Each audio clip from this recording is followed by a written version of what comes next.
Hello everyone. I'm so pleased to be speaking to you in this second series of podcasts. This time I have an even greater gem to share, and I'm really excited to unravel this with you. It is the poem called Arivu by Sri Narayana Guru.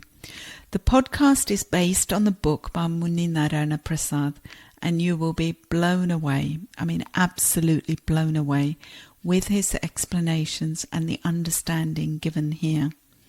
In a nutshell, this poem left me with an eureka moment of clarity, which is not of the intellectual, but something far deeper in an intuitive way, and I don't think I'm the same anymore. As an ebb and flow of a wave racing to the shore, I felt an urgency to share this with you, because the poem has answers that I've been seeking, and it seems forever has been the question of why, who am I, why am I here, what is the purpose of my life? These questions have plagued me since my young days, through my teens, and continued. Reading the various books about religion, books about Upanishads, life experience all left a void. Most other books gave me some answers, took me part of the way, but the journey never arrived at the end point, as I felt there was more. But this poem is one that has answered my search.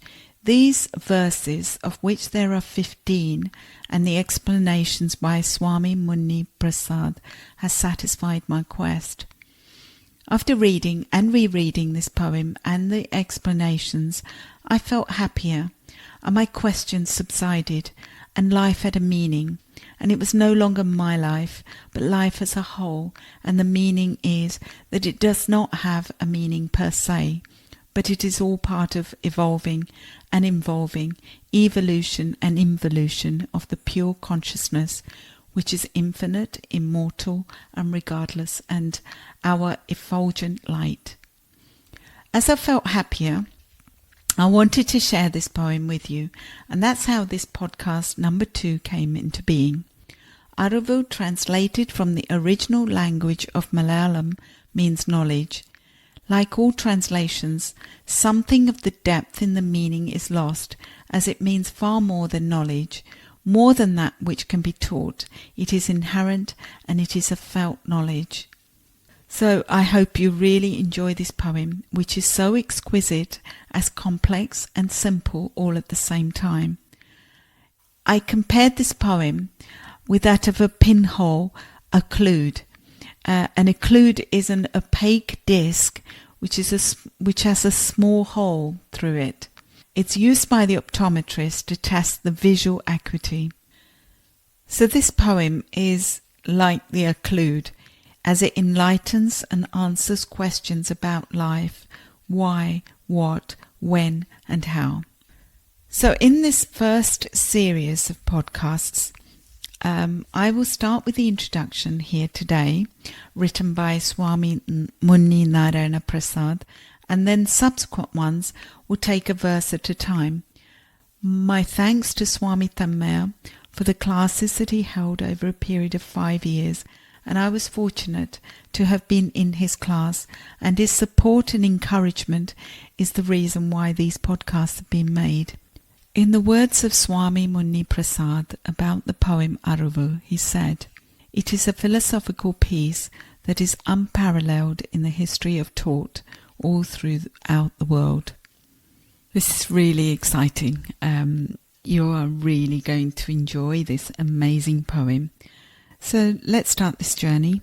As I read you the introduction, written by Swami Muni Narayana Prasad, so much clarity and understanding is given here. So enjoy the introduction, and I'll just read verbatim from what's been written.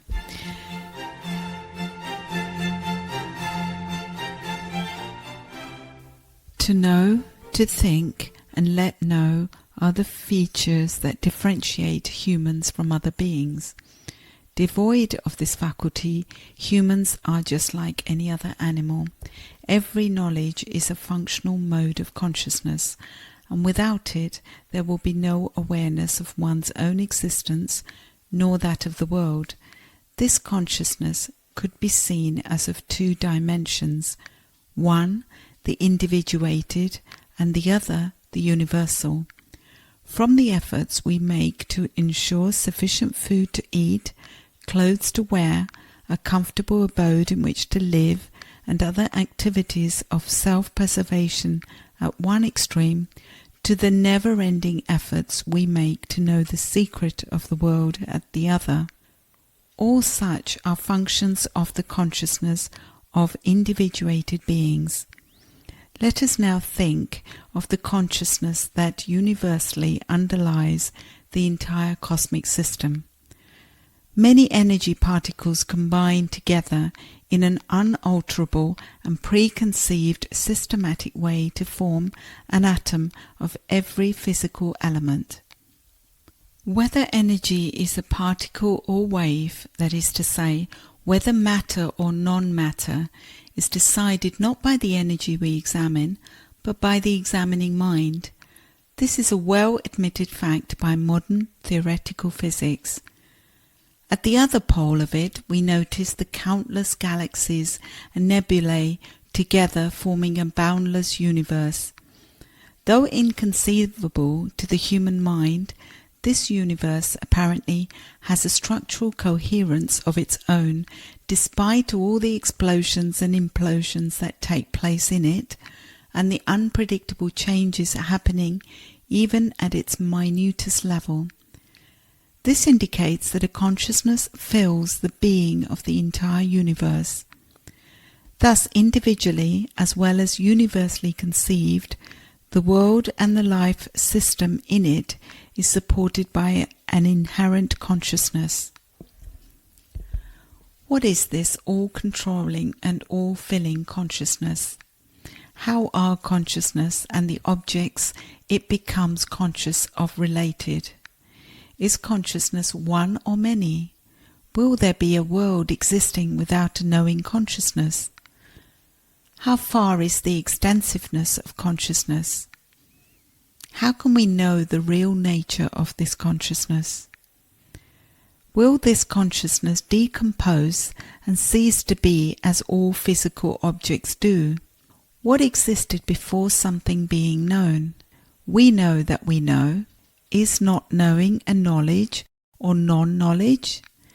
Did the objective world emerge first, and the consciousness arise out of it, so that it could make the very world its object? Or do the two always remain together? Or else did consciousness originate first, and then the objective world emerged out of it? Is it not consciousness that gives room to exist for the very space that gives room for everything to exist? If so, is it not in consciousness that the entire universe has its being? Will the world exist if no one exists to know it? Is there anything that is not comprehensible to knowledge? Where did consciousness originate from? Where does each specific knowledge originate from?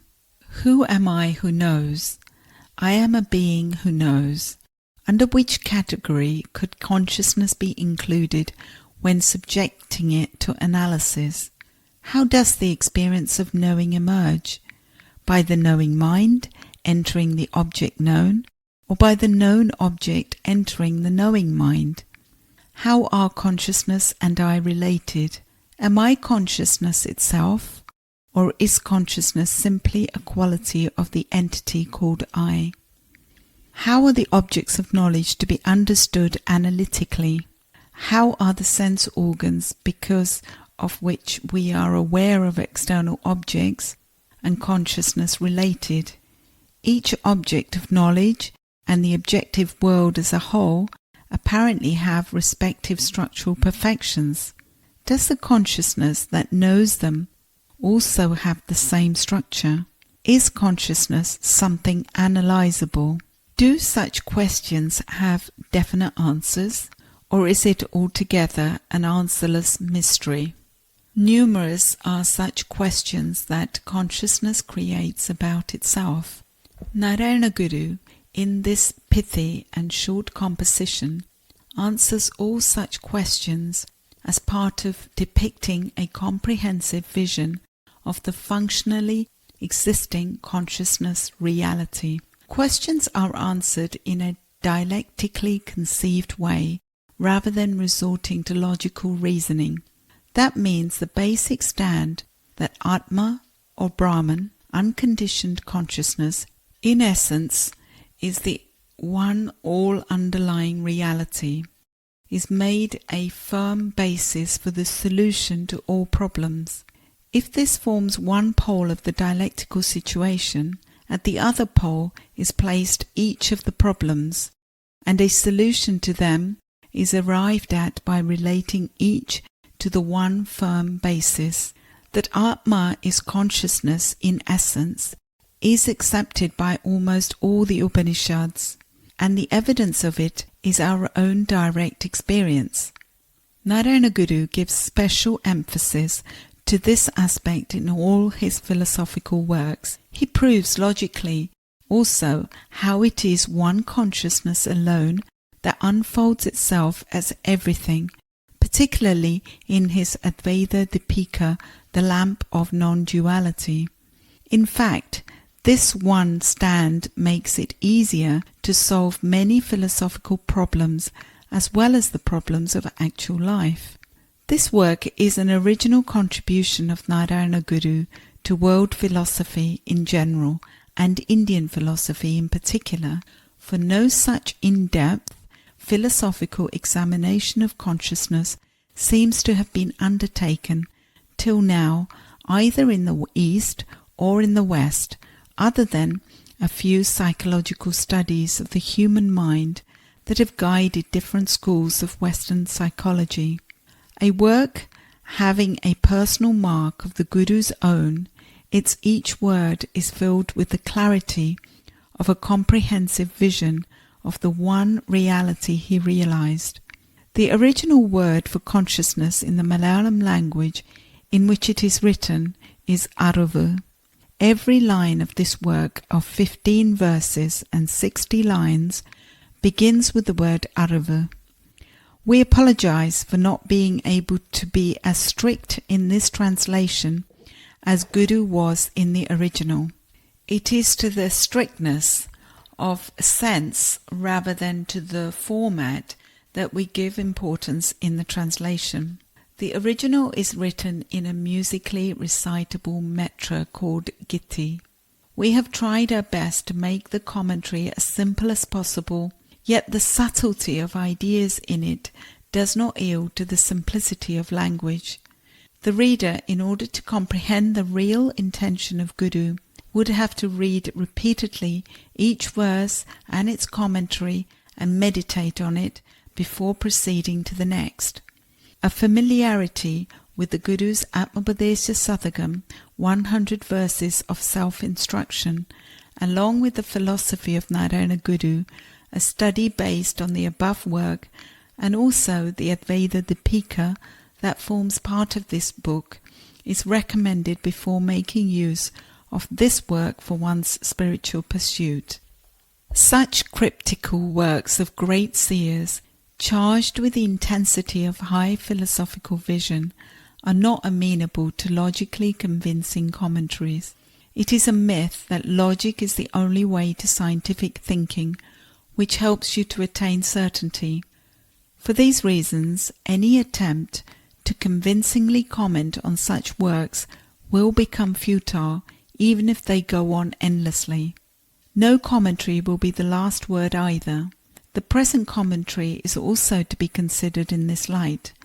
This explains why the present commentary is written while another by Guru Nitya Chaitaniyati, my Guru and predecessor, is already available. The present one could well be treated as an appendix to that. It is our earnest wish that more enlightening commentaries on this work will appear in the future also. It is one consciousness that governs the entire world. When we say consciousness, with capital C, we do not mean any state of mind in which we are conscious of something. On the other hand, it is the one pure and unconditioned consciousness, substance that assumes the form of all such mental states.